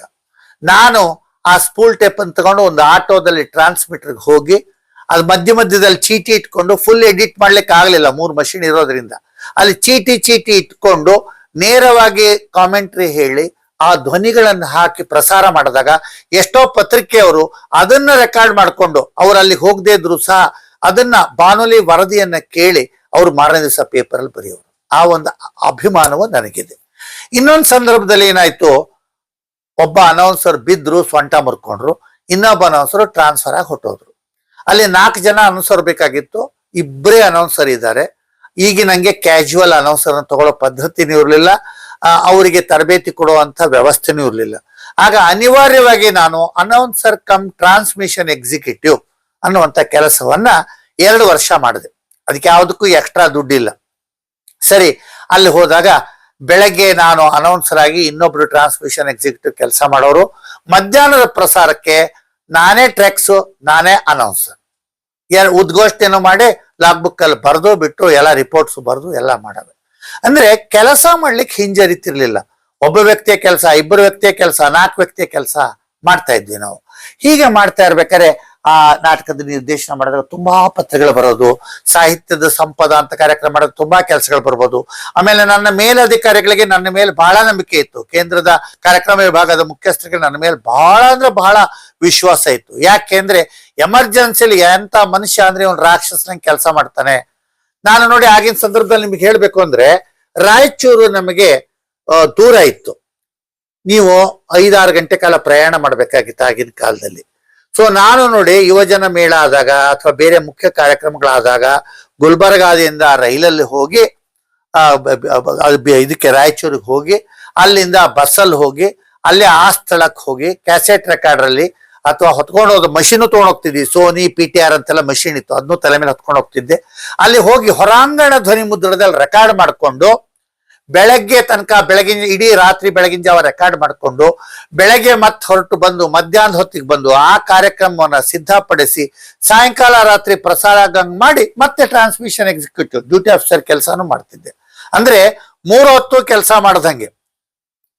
ಆಗ ಹಾಗೆ ಮಾಡಿದ್ರಿಂದ ರೇಡಿಯೋ ಕೇಂದ್ರಕ್ಕೂ ಜನಪ್ರಿಯತೆ ಹೆಚ್ಚು ಸಿಕ್ತು, ನನಗೂ ಹೆಚ್ಚು ಜನಪ್ರಿಯತೆ ಸಿಕ್ತು. ಯಾಕಂದ್ರೆ ಒಂದು ಕೇಂದ್ರದಲ್ಲಿ ಕೆಲಸ ಮಾಡ್ತಾ 4 ಜಿಲ್ಲೆಯಲ್ಲಿ ನನ್ನ ಹೆಸರು ಹೋಯ್ತು, 4 ಜಿಲ್ಲೆಗೆ ನಾನು ಪರಿಚಿತನಾದೆ. ಇದಕ್ಕಿಂತ ಮುಖ್ಯವಾಗಿ ಮುಂದೆ ಸಾಹಿತಿಯಾಗಿ ನಾನು 15-20 ಜಿಲ್ಲೆಗಳ ಬಗ್ಗೆ ಕಾರ್ಯಕ್ರಮ ಮಾಡಬೇಕಾದ್ರೆ, ಪುಸ್ತಕಗಳನ್ನು ಮಾಡಬೇಕಾದ್ರೆ, ಪ್ರವಾಸ ಸ್ಥಳಗಳ ಬಗ್ಗೆ, ಧಾರ್ಮಿಕ ಕ್ಷೇತ್ರಗಳ ಬಗ್ಗೆ ಎಲ್ಲ ಮಾಡ್ಬೇಕಾಯ್ತು ಅಂದ್ರೆ ಅಧಿಕಾರಯುತವಾಗಿ ಮಾಹಿತಿ ನನಗೆ ಸಿಕ್ತು. ಶರಣಬಸವೇಶ್ವರ ಜಾತ್ರೆ ಬಗ್ಗೆ ಆಗ್ಲಿ, ಶರಣಬಸಪ್ಪ ಅಪ್ಪ ಅವ್ರ ಸಂದರ್ಶನ ಆಗ್ಲಿ, ಅವರ ತಂದೆ ದೊಡ್ಡಪ್ಪ ಅಪ್ಪ ಅವರು ಮಾತಾಡ್ಸಿದ್ದಾಗ್ಲಿ, ಅಲ್ಲಿ ಬರ್ತಿದ್ದಂತ ಹಿರಿಯ ಸಾಹಿತಿಗಳನ್ನಾಗ್ಲಿ, ಮತ್ತೆ ಬಂದಾನವಾಸ್ ದರ್ಗಾ, ನಿಮ್ಗೆ ಒಬ್ಬ ಹಿಂದೂ ಆಗಿ ಅವರ ಸಂಪ್ರದಾಯದ ಬಗ್ಗೆ ಗೊತ್ತಿರೋಲ್ಲ. ಬಂದಾನವಾಸ್ ದರ್ಗಾ ಹೋಗ್ಬೇಕಾದ್ರೆ ತಲೆ ಮೇಲೆ ನಾವು ಅವರ ತರ ಒಂದು ವಸ್ತ್ರವನ್ನ ಹಾಕೊಂಡು ಹೋಗ್ಬೇಕು, ಅಲ್ಲಿ ಅವ್ರ ಜೊತೆ ನಾವು ಮಡಿಯ ಕುತ್ಕೋಬೇಕು, ಅಲ್ಲಿ ಉಗುಳು ಹಂಗಿಲ್ಲ, ಅಲ್ಲಿ ಕೈ ಕಾಲು ತೊಳ್ಕೊಳ್ಳೋ ಹಂಗಿಲ್ಲ, ಬಹಳ ಸ್ವಚ್ಛವಾಗಿರ್ಬೇಕು. ಅಲ್ಲಿ ಇಡೀ ರಾತ್ರಿ ಅವ್ರದ್ದು ಜಾತ್ರೆ ಅಂದ್ರೆ ಹೆಂಗಿರೋದು ಅಂದ್ರೆ ನಮ್ ಜಾತ್ರೆ ತರ ಅಲ್ಲ, 24 ಗಂಟೆ ನಡೆಯುವಂತ ಜಾತ್ರೆ. ಅಲ್ಲಿಂದ ನಾನು ಗುಲ್ಬರ್ಗಾದಿಂದ ಮಳಖೇಡ್ ಅಂತಿದೆ 30 ಕಿಲೋಮೀಟರ್ ದೂರದಲ್ಲಿ, ಜಯತೀರ್ಥಾಚಾರ್ಯ ಆಗಿರೋರು, ಆಮೇಲೆ ನಮ್ಮ ನೃಪತುಂಗ ಅಮೋಘ ವರ್ಷ ಆಳಿದಂತ ಮಾನ್ಯಖೇಟ ಅನ್ನೋದೇ ಮಳಖೇಡ್ ಆಗಿದೆ. ಆ ಮಳಖೇಡದಲ್ಲಿ ಒಬ್ರು ಸ್ವಾಮಿಗಳಿದ್ರು, ಮುಸ್ಲಿಂ ಸ್ವಾಮಿಗಳು, ಆ ಧರ್ಮಗುರುಗಳು. ಅವರು ಅಲ್ಲಿ ವರ್ಷದಲ್ಲಿ 3 ದಿವಸ ಅವ್ರ ಜಾತ್ರೆಯನ್ನು ಮಾಡೋರು. ಅಲ್ಲಿ ಏನ್ ಮಾಡೋರು, ಈ ಮಾನವ ಏಕತಾ ಅಂತ ಒಂದು ಕಾರ್ಯಕ್ರಮ ಮಾಡೋರು. ಅವರಲ್ಲಿ ಏನು ಅಂದ್ರೆ ಉಪನ್ಯಾಸಗಳಿಂತ ಜಾಸ್ತಿ ಭಕ್ತಿಗೀತೆಗಳ ಗಾಯನ ಇರುತ್ತೆ. ಅಂದ್ರೆ ಅದರಲ್ಲಿ ಏನಿರುತ್ತೆ ಅಂದ್ರೆ ನೋಡಿ, ಆ ದೇವರ ಬಗ್ಗೆ, ಅಲ್ಲಾನ ಬಗ್ಗೆ ಆಗಲಿ, ಸಂತರ ಬಗ್ಗೆ ಆಗಲಿ, ಸೂಫಿ ಸಂತರು ಹೇಳಿದಂತ ಪದಗಳಾಗಲಿ ಅವ್ರು ಹಾಡೋರು. ಅದಕ್ಕೆ ನಾತ್ಯ ಶಾಯರಿ ಇರೋದು. ಆಮೇಲೆ ಅಲ್ಲಿ ಕವಿಗೋಷ್ಠಿ ಮಾಡೋರು. ನಿಮಗೆ ಹೇಳ್ತೀನಿ, ನಮ್ಮಲ್ಲಿ ಯಾರೂ ಸಹ ಆತರ ಭಾಗವಹಿಸಲ್ಲ ಶಾಯರಿಗಳಲ್ಲಿ. ಇಡೀ ರಾತ್ರಿ ಶಾಯರಿ ನಡೆದ್ರೆ ಭಾರತ ದೇಶದಾದ್ಯಂತ ಬಂದವರು ಉರ್ದು ಭಾಷೆಯಲ್ಲಿ ಗಜಲ್ ಹೇಳೋರು, ನಾತ್ಯ ಶಾಯರಿ ಹೇಳೋರು, ಶಾಯರಿ ಹೇಳೋರು, ನಜ್ಮ ಹೇಳೋರು. ಅವಾಗ ವಾ ವಾ ವಾ ಅನ್ನೋದಾಗ್ಲಿ, ಅಥವಾ ಆ ಕೊನೆಯ ಸಾಲುಗಳನ್ನ ಅದು ವಾಪಸ್ ಹೇಳೋದಾಗ್ಲಿ, ಅದನ್ನ ರಂಜನೆ ಹ್ಯಾಕ್ ಪಡಿತಿದ್ರು ಅಂದ್ರೆ ಆಗ ಟಿವಿ ಇರ್ಲಿಲ್ಲ, ಆಗ ಈಗಿನಷ್ಟು ಮ್ಯಾಗಝಿನ್ಸ್ ಇರ್ಲಿಲ್ಲ, ಚಾನಲ್ಸ್ ಇರ್ಲಿಲ್ಲ. ಜನರಿಗೆ ಕೇಳುವಂತ ಹುಚ್ಚು, ನೋಡುವಂತ ಹುಚ್ಚು. ಬಂದವರು ಅಲ್ಲೇ ಮಲ್ಕೊಂಡ್ಬಿಡೋರ್ರಿ, ಅಲ್ಲೇ ಊಟ, ಅಲ್ಲೇ ಹಾಡು ಕೇಳ್ತಿರೋರು, ಅಲ್ಲೇ ನಜ್ಮ ಕೇಳ್ತಿರೋರು, ವಾ ವಾ ವಾ ಅಂತಿರೋರು, ಅಲ್ಲೇ ಮಲ್ಕೊಂಡು ನಿದ್ದೆ ಮಾಡೋರು. ಮತ್ತೆ ಹೇಳೋರು, ಅಲ್ಲೇ ಮುಖ ತೊಳ್ಕೊಳ್ಳೋರು, ಅಲ್ಲೇ ಒಂದಿಷ್ಟೇನೋ ತಿನ್ನೋರು, ಜಾತ್ರೆ ಇದ್ದಂಗೆಲ್ಲ ಸಿಗೋದು, ಅಲ್ಲೇ ಊಟ ಮಾಡೋರು, ಅಲ್ಲೇ ತಿಂಡಿ ತಿನ್ನೋರು, ಅಲ್ಲೇ 3 ದಿವಸ ಇರೋರು. ನಮ್ಮಲ್ಲಿ ನೋಡಿ ಕವಿಗೋಷ್ಠಿ ಆಗುತ್ತೆ. ನಾನು ಎಷ್ಟೋ ಕವಿಗೋಷ್ಠಿಗಳಿಗೆ ಮಾಡ್ತಾ ಇದ್ದೀನಿ. ಯಾರೋ ಸಹ ಕವಿಗಳ ಕವನಗಳನ್ನ ಪೂರ್ತಿ ಕೇಳಿಸ್ಕೊಳಲ್ಲ. ಕವಿಗಳ ಕವನಕ್ಕೆ ವಾ ಬಹಳ ಚೆನ್ನಾಗಿ ಹೇಳಿದ್ರಿ ಅಂತ ಹೇಳಲ್ಲ, ಅಥವಾ ಆ ಕವನದ ಸಾಲುಗಳನ್ನ ರಿಪೀಟ್ ಮಾಡುವಂತ ಸೌಹಾರ್ದತೆ ಇಲ್ಲ. ಆದ್ರೆ ಆ ಜನರಲ್ಲಿ ಎಷ್ಟು ಪ್ರೀತಿ ವಿಶ್ವಾಸ ಇದೆ ಅಂದ್ರೆ, ದಿಲ್ಲಿಯಿಂದ ಬಂದವರು, ಲಕ್ನೋದಿಂದ ಬಂದವರು ಆ ಕವಿಗಳು ಶಾಯರಿಗಳಿಗೆ ಕೇಳಿದಾಗ ವಾ ವಾ ವಾ ಅಂತ ಮೆಚ್ಚೋರು, ಆ ಸಾಲುಗಳನ್ನ ಮತ್ತೆ ಹೇಳೋರು. ಹೀಗಾಗಿ ನಾನು ಬಂದಾನವಾಜರ ಮತ್ತೆ ಶರಣಬಸಪ್ಪ ಅಪ್ಪ ಅವ್ರದ್ದು ಅಷ್ಟೇ ಅಲ್ಲದೆ ಬಹುಶಃ ಬೀದರ್, ಗುಲ್ಬರ್ಗ, ರಾಯಚೂರು, ಕೊಪ್ಪಳದಲ್ಲಿರುವಂತ ಎಷ್ಟೋ ಮಾಸ್ಕ್ಗಳಿಗೆ ಹೋಗಿದ್ದೆ. ಆ ಧರ್ಮಗುರುಗಳನ್ನ ಮಾತಾಡ್ಸಿ ಬಂದಿದ್ದೀನಿ, ಆ ಭಕ್ತರ ಮಾತಾಡ್ಸಿ ಬಂದಿದ್ದೀನಿ, ಆ ಜಾತ್ರೆಗಳ ಕವರೇಜ್ ಮಾಡಿದ್ದೀನಿ. ಅಂದ್ರೆ ಇಡೀ ದೇಶ, ಭಾರತೀಯ ಸಂಸ್ಕೃತಿ ಅಂದ್ರೆ ಒಂದು, ಇಲ್ಲಿ ಧಾರ್ಮಿಕ ಐಕ್ಯತೆ ಇದೆ, ಸೌಹಾರ್ದತೆ ಇದೆ ಅನ್ನೋದಕ್ಕೆ ನಾನೊಬ್ಬ ಸಾಕ್ಷಿ. ಎಲ್ಲ ಕಡೆ ಹೋಗ್ತಾ ಇದ್ದೆ. ಅಲ್ಲಲ್ಲಿಗೆ ಅನುಸರಿಸಿ ಅಲ್ಲಿ ನಿಯಮಗಳನ್ನ ಪಾಲಿಸಿ ನಾನು ಅದನ್ನ ರೆಕಾರ್ಡ್ ಮಾಡ್ಕೊಂಡು ಬಂದು ಅದನ್ನ ಹಾಕ್ತಾ ಇದ್ದೆ. ಆ ಜನರಿಗೆ ಬಹಳ ಸಂತೋಷ ಆಗ್ತಿತ್ತು ಕೇಳಿ. ಆಮೇಲೆ ಪ್ರತಿ ವರ್ಷ ಈ ರಂಜಾನ್ ಹಬ್ಬದಲ್ಲಿ ಚಂದ್ರ ದರ್ಶನದ ಬಗ್ಗೆ ಪ್ರಕಟಣೆ ಮಾಡೋರು. ಅವಾಗ ನಾ ಅಲ್ಲಿ ಹೋಗ್ತಾ ಇದ್ದೆ. ಅಲ್ಲಿ ಹೋದಾಗ ಆ ಸಮಿತಿಯವರು, ಚಂದ್ರ ದರ್ಶನ ಸಮಿತಿಯವರು ಮುಖ್ಯ ದರ್ಗಾದಲ್ಲಿ ಪ್ರಕಟಣೆ ಹೊರಡಿಸೋರು. ನಾನು ರೇಡಿಯೋಗೆ ಫೋನಲ್ಲಿ ಮಾಡಿ ಹೇಳವೆ ಸ್ಟೇಷನಲ್ಲಿ, ಆವಾಗ ಬರೋದು. ಇವತ್ತು ಚಂದ್ರ ದರ್ಶನ ಆಗಿರೋದ್ರಿಂದ ನಾಳೆ ಹಬ್ಬ ಇದೆ, ಇವತ್ತು ಚಂದ್ರ ದರ್ಶನ ಆಗಿಲ್ಲ ನಾಳೆ ಹಬ್ಬ ಇಲ್ಲ ಅನ್ನುವಂತ ಪ್ರಕಟಣೆ ಕೊಡ್ಲಿಕ್ಕೆ, ಒಂದು 2 ನಿಮಿಷದ ಪ್ರಕಟಣೆ ಕೊಡ್ಲಿಕ್ಕೆ ನಾನು 4-5 ಅವರ್ಸ್ ಅಲ್ಲಿ ಹೋಗಿ ಕಾಯ್ಬೇಕಾಗ್ತಿತ್ತು. ಅಲ್ಲೆಲ್ಲ ಹೋಗ್ತಾ ಇದ್ದೆ ನಾನು. ಆಮೇಲೆ ಅವರು ಬಹಳ ಪ್ರೀತಿಯಿಂದ ಕೊಟ್ಟಂತ ಸಿಹಿ ಪದಾರ್ಥಗಳನ್ನ, ಹಣ್ಣುಗಳನ್ನ ತಿಂತಿದ್ದೆ ನಾನು. ಯಾಕೆಂದ್ರೆ ನಮ್ಮ ಭಕ್ತಿ ಎಲ್ಲ ಕಡೆ ಒಂದೇ. ನಾವು ಹುಟ್ಟಿನಿಂದ ಏನೇ ಇರಬಹುದು, ಆದ್ರೆ ನಮ್ಮ ಮನಸ್ಸಿನಿಂದ, ಕೆಲಸದಿಂದ ನಾವು ಒಂದು ಭಾರತೀಯರು ಅನ್ನೋ ರೀತಿಯಲ್ಲಿ ಇದೆ. ಆಮೇಲೆ ಸುತ್ತಲಿಕ್ಕೆ ನಾನು ಬಹಳ ಗಟ್ಟಿ. ಈಗಿನ ಜನ ಯಾರು ಸಹ ಹೋಗಲ್ಲ, ಅವರ ಟೇಬಲ್ನ ಬಿಟ್ಟೇರು ಹೋಗಲ್ಲ. ನಾವು ಟೇಬಲ್ನಿಂದ ಸ್ಟುಡಿಯೋದಿಂದ 6 ಕಿಲೋಮೀಟರ್ ದೂರಕ್ಕೆ ಆಟೋದಲ್ಲಿ ಹೋಗ್ತಿದ್ದೆ, ನಡ್ಕೊಂಡು ಹೋಗ್ತಿದ್ದೆ. ಸ್ಟ್ರೈಕ್ ಕಾಲದಲ್ಲಿ ಒಂದು ಊರಿಂದ ಇನ್ನೊಂದು ಊರಿಗೆ ಬಸ್ನಲ್ಲಿ ಹೋಗ್ತಿದ್ದೆ, ಒಂದು ಊರಿಂದ ಇನ್ನೊಂದು ಊರಿಗೆ ಎತ್ತಿನ ಗಾಡಿಯಲ್ಲಿ ಹೋಗ್ತಿದ್ದೆ, ಯಾರ್ದೋ ಸೈಕಲ್ ಮೇಲೆ ಹೋಗ್ತಿದ್ದೆ, ಯಾರ್ದೋ ಬೈಕಲ್ಲಿ ಹೋಗ್ತಿದ್ದೆ. ಒಂದ್ ಸಂದರ್ಭ ನಿಮಗೆ ಹೇಳ್ಬೇಕು, ಜೋಬಲ್ಲಿ ನಮಗೆ ದುಡ್ಡು ಇರ್ತಿರ್ಲಿಲ್ಲ. ಯಾಕಂದ್ರೆ ನನಗೆ 100 ರೂಪಾಯಿ ಪೂರ್ತಿ ಬರ್ತಿರ್ಲಿಲ್ಲ. ಆಮೇಲೆ 391 ಆಯ್ತು ಸಂಬಳ ನಂಗೆ. ಆವಾಗ ನಾನು ಮದುವೆ ಆಗಿರ್ಲಿಲ್ಲ. ಆ ಟೈಮ್ನಲ್ಲಿ ನಾನು ಬೀದರ್ಗೆ ಹೋಗ್ಬೇಕಾದ್ರೆ ಹುಮ್ನಾಬಾದಿಗೆ ಒಂದು ಬಸ್ಸು, ಹುಮ್ನಾಬಾದಿಂದ ಇನ್ನೊಂದು ಬಸ್ಗೆ ಹೋಗ್ಬೇಕು. ಟಿಕೆಟ್ ಎಷ್ಟು ಅಂತ ಒಂದೊಂದ್ಸಲ ಗೊತ್ತಿರೋದು, ಒಂದೊಂದ್ಸಲ ಜಾಸ್ತಿ ಆಗ್ಬಿಡೋದು. ನಮ್ಮ ಹತ್ರ ಅಷ್ಟೇ ದುಡ್ಡಿರೋದು, ನಮ್ಮ ಹತ್ರ ಯಾವಾಗ್ಲೂ ದುಡ್ಡಿಲ್ಲ. ಸರಿ, ನಾನು ಹೋಗ್ಬಿಟ್ಟೆ. ಹುಮ್ನಾಬಾದಲ್ಲೂ ಹೋದೆ, ಬೀದರ್ಗೂ ಹೋದೆ. ಕಾರ್ಯಕ್ರಮ ಎಲ್ಲ ಧ್ವನಿ ಮುದಿಸ್ಕೊಂಡು ಬಂದೆ. ಹುಮ್ನಾಬಾದಲ್ಲಿ ಇಳಿದೆ. ಇನ್ನೊಂದು ಬಸ್ ಬರಕ್ 1 ಗಂಟೆ ಕಾಲ ಇತ್ತು. ಎಲ್ಲೋ ಹೋಗ್ಬಿಟ್ಟು ಒಂಚೂರು ತಿಂಡಿ ತಿಂದ್ಬಿಟ್ಟು ಟೀ ಕುಡಿದ್ಬಿಟ್ಟೆ. ಆಮೇಲೆ ಬಸ್ ಹತ್ತಿದ್ರೆ 50 ಪೈಸಾ ಕಮ್ಮಿ ಇದೆ. ನಿಮ್ಗೆ ಹೇಳ್ತೀನಿ, ಈಗ ನಿಮ್ಗೆ ಯಾವೊಂದು ಮಗುಗೂ ಸಹ 50 ಪೈಸೆ ಅಂದ್ರೆ 50 ಪೈಸಾನಾ ಅಂತೀರಿ. ಅವತ್ತು 50 ಪೈಸಾಗ್ ನಾನು ಮಾನ ಹೋಗುವಂತ ಸಂದರ್ಭ. ಜೋಬಲ್ ದುಡ್ಡಿಲ್ಲ, ಅಲ್ಲಿ ಹತ್ತು ಬಿಟ್ಟಿದ್ದೀನಿ. ಡ್ರೈವರ್, ಕಂಡಕ್ಟರ್ ಟಿಕೆಟ್ ಹರಿದು ಬಿಟ್ಟಿದ್ದಾನೆ. 50 ಪೈಸಾ ಕಮ್ಮಿ ಇದೆ. ಬಹಳ ಚಡ್ಪಡಿಸ್ಬಿಟ್ಟೆ ನಾನು.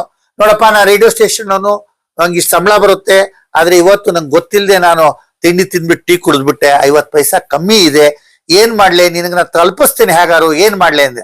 ಆ ಪುಣ್ಯಾತ್ಮ ಕಂಡಕ್ಟರ್, ಅವನ ಹೆಸರು ಇವತ್ತು ನನಗೆ ಜ್ಞಾಪಕ ಇಲ್ಲ. ಆದ್ರೆ ಆ ಕಂಡಕ್ಟರ್ ನನಗೆ, ಇಲ್ಲ ಸರ್ ನಾನು ಕೊಟ್ಟಿರ್ತೀನಿ, ನೀವು ಯೋಚನೆ ಮಾಡ್ಬೇಡಿ, ರೇಡಿಯೋ ಸ್ಟೇಷನ್ ಆದ್ರೆ ನೀವೇನು ನನಗೆ ವಾಪಸ್ ಕೊಡೋದು ಬೇಡ, ನೀವು ಜನಕ್ಕೋಸ್ಕರ ಎಷ್ಟೊಂದು ಮಾಡ್ತಾ ಇದ್ದೀರಿ ಅಂತ ಹೇಳ್ದ. ಅವತ್ತು ಆ ಕಂಡಕ್ಟ್ರೇ ನನಗೆ ಸಹಾಯ ಮಾಡಿದ. 50 ಪೈಸಾಗ್ ನನ್ ಮಾನ ಹೋಗ್ತಿತ್ತು. ಇಳಿ ಅಂದ್ಬಿಟ್ಟಿದ್ರೆ ಅವನು ಕಂಡಕ್ಟರ್ ಡ್ರೈವರ್, ನೀವು ಟಿಕೆಟ್ ತಗೊಳ್ದಾರೆ ಇಳಿ ಅಂದ್ಬಿಟ್ರೆ ನನ್ನ ಗತಿ ಏನಾಗೋದು? ಆಕಾಶವಾಣಿ ಬಂದು 50 ಪೈಸಾ ಇಲ್ಲದೆ ಯೋಗ್ಯತೆಗೆ ಅಂತ ಅನ್ಸ್ಕೊಳಲ್ವಾ? ಆದ್ರೆ ಆ ಕಂಡಕ್ಟರ್ ಹೆಸರು ಗೊತ್ತಿಲ್ಲ. ಇವತ್ತಿಗೂ ಅವನಿಗೆ ನಾನು ನಮಸ್ಕಾರ ಹೇಳ್ತೀನಿ. ಯಾಕಂದ್ರೆ ಜೀವನದಲ್ಲಿ ಒಂದೊಂದು ಕ್ಷಣದಲ್ಲಿ ನಮ್ಮ ಹತ್ರ ಚಿಲ್ಲರೆ ಸಹ ಇರೋಲ್ಲ. ಹಾಗೆ ನಾವು ಟೇಪ್ಗಳನ್ನ ತರ್ಬೇಕಾದ್ರೆ ಒಂದ್ಸಲ ಟೇಪ್ ಕಳೆದೋಯ್ತು, ಒಂದ್ಸಲ ಕ್ಯಾಸೆಟ್ ರೆಕಾರ್ಡರ್ ಕಳೆದೋಯ್ತು, ಒಂದ್ಸಲ ಕ್ಯಾಸೆಟ್ ಇದು ಕಳೆದೋಯ್ತು ಟೇಪು. ಅವನ್ನೆಲ್ಲ ಹುಡುಕುವಾಗ ಬಹಳ ಕಷ್ಟಪಟ್ಟಿದ್ವಿ.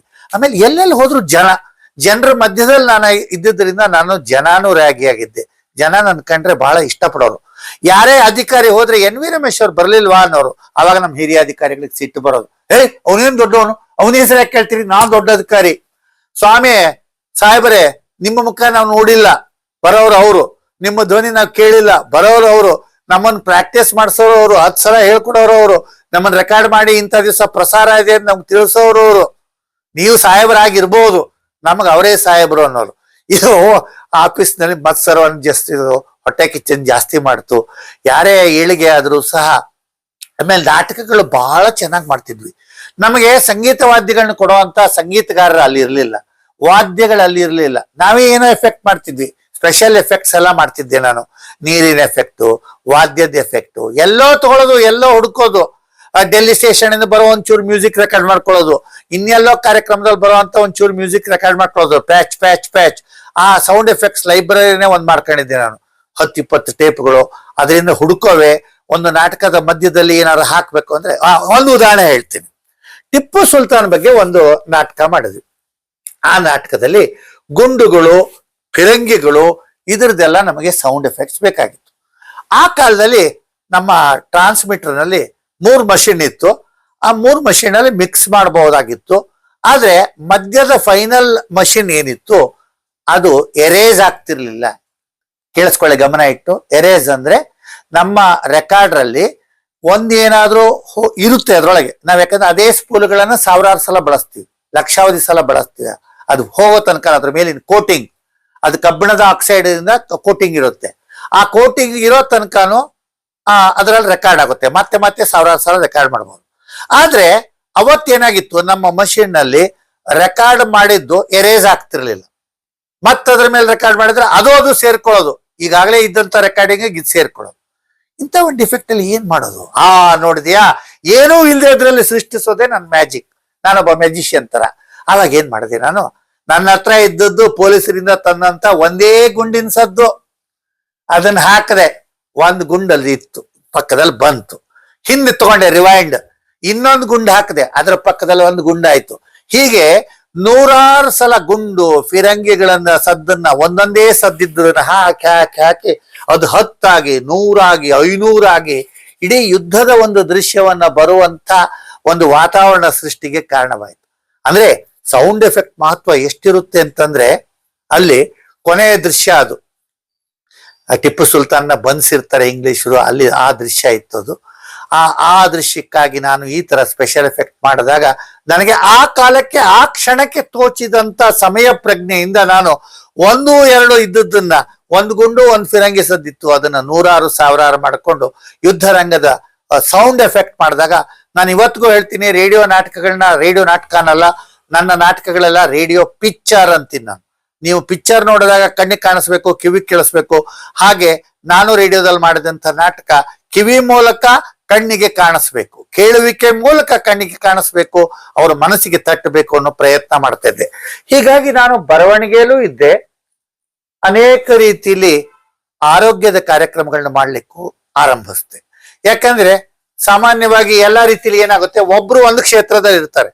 ಅಂದ್ರೆ ಟ್ರಾನ್ಸ್ಮಿಷನ್ ಎಕ್ಸಿಕ್ಯೂಟಿವ್ ಡ್ಯೂಟಿ ಇದನ್ನು ಬೇರೆ ಲಾಗ್ ಬುಕ್ ಬರ್ಕೊಂಡು ಹೋಗ್ತಾನೆ. ಇಲ್ಲ ನೀ ನಾಟಕ ಬರೀತೀಯ, ನಾಟಕ ಆಕ್ಟ್ ಮಾಡ್ತೀಯ, ಚಿಂತನೆ ಹೇಳ್ತೀಯ, ಸೀರೀಸ್ ಮಾಡ್ತೀಯ, ಪ್ರೊಡಕ್ಷನ್ ಮಾಡ್ತೀಯ, ರೈಟಿಂಗ್ ಇರಲ್ಲ, ಪ್ರೊಡಕ್ಷನ್ ಮಾಡಿದವರು ಪಾರ್ಟಿಸಿಪೇಷನ್ ಇರಲ್ಲ, ಪಾರ್ಟಿಸಿಪೇಷನ್ ಮಾಡಿದವರು ಹೊರಾಂಗಣಕ್ಕೆ ಸುತ್ತಲ್ಲ, ಹೊರಾಂಗಣಕ್ಕೆ ಸುತ್ತರು ವೆರೈಟಿ ಪ್ರೋಗ್ರಾಮ್ಸ್ ರೆಕಾರ್ಡ್ ಮಾಡ್ಕೊಂಡ್ ಬಂದವರು ರಾತ್ರಿ ಎಡಿಟ್ ಮಾಡಲ್ಲ. ಅಂದರೆ ನಮ್ಮ ಸಂಬಳಕ್ಕೆ ಮೀರಿದ ಸಾವಿರಾರು ಪಟ್ಟು ಶ್ರಮವನ್ನ ಕೊಟ್ಟು, ಸಾವಿರಾರು ಪಟ್ಟು ತಲೆಯನ್ನು ಓಡಿಸಿ ಶ್ರೋತೃಗಳಿಗೆ ಖುಷಿ ಕೊಡ್ತೀನಲ್ಲ, ಅಂತಿಮವಾಗಿ ಖುಷಿ ಏನ್ ಕೊಡ್ತೀನಿ, ಆ ಖುಷಿಯನ್ನ ನಾನು ಮೊದಲೇ ತಿಳ್ಕೊಂಡಿರ್ತೀನಿ. ಪುಟ್ಟಣ್ಣ ಕಣಗಾಲ್ ಅವ್ರು ಹೇಳ್ತಿದ್ರು ನಮ್ಗೆ, ಅವರ ಸಿನಿಮಾ ನಿರ್ದೇಶನ ಮಾಡ್ತಿದ್ದ ಚಿತ್ರಗಳ ಶೂಟಿಂಗ್ ಹೋದಾಗ ಅವರ ಕಲ್ಪನೆ ಏನಿತ್ತು ಅಂದ್ರೆ, ಅಂತಿಮವಾಗಿ ಪ್ರೇಕ್ಷಕನಿಗೆ ಥಿಯೇಟರ್ ಅಲ್ಲಿ ಏನ್ ಕಾಣಿಸ್ಬೇಕೋ ಮೊದಲೇ ಇವರಿಗೆ ಆ ಸ್ಕ್ರಿಪ್ಟು, ಆ ಕ್ಯಾಮ್ರಾ ಆಂಗಲ್, ಆ ಆಕ್ಟರ್ನ ಮುಖ, ಅದರ ಎಕ್ಸ್ಪ್ರೆಷನ್, ಡೈಲಾಗ್ ಡೆಲಿವರಿ ಎಲ್ಲ ಅವ್ರಿಗೆ ಹೊಳೆದ್ ಬಿಡ್ತಿತ್ತು ಮೊದಲೇ. ಅಂತಿಮ ಪರಿಣಾಮದ ಪ್ರಭಾವ ಮುಂಚಿತವಾಗಿ ಅವ್ರಿಗೆ ಗೊತ್ತಾಗ್ತಿತ್ತು. ಹಾಗಾಗಿ ನನಗೂ ಸಹ ಗೊತ್ತಾಗ್ತಿತ್ತು. ಶ್ರೋತೃಗಳು ಬರದ ಲಕ್ಷಾವಧಿ ಪತ್ರಗಳಲ್ಲಿ ನಾನು ಕೆಲವೊಂದು ಇವತ್ತಿಗೂ ಸಂಗ್ರಹಿಸಿ ನನ್ನ ಹತ್ರ ಇಟ್ಕೊಂಡಿದ್ದೀನಿ. ಅಂದ್ರೆ ಅವ್ರಿಗೆ ಯಾವ ರೀತಿ ಮೆಚ್ಚುಗೆ ಆಗ್ತಿತ್ತು. ಸಿನಿಮಾಗಿಂತ ಜಾಸ್ತಿ ರೇಡಿಯೋ ಪಾಪ್ಯುಲರ್ ಆಗಿತ್ತು, ನಾಟಕ ರಂಗಕ್ಕಿಂತ ರೇಡಿಯೋ ಪಾಪ್ಯುಲರ್ ಆಗಿತ್ತು. ಅದನ್ನ ಪಾಪ್ಯುಲರ್ ಮಾಡೋದ್ರಲ್ಲಿ ನನ್ನ ಅಲ್ಪ ಕಾಣಿಕೆನೂ ಇದೆ ಅಂತ ಹೇಳಿ ಇವತ್ತಿನ ಈ ಅಧ್ಯಾಯನ ಮುಗಿಸ್ತಾ ಇದ್ದೀನಿ. ಎಲ್ಲರಿಗೂ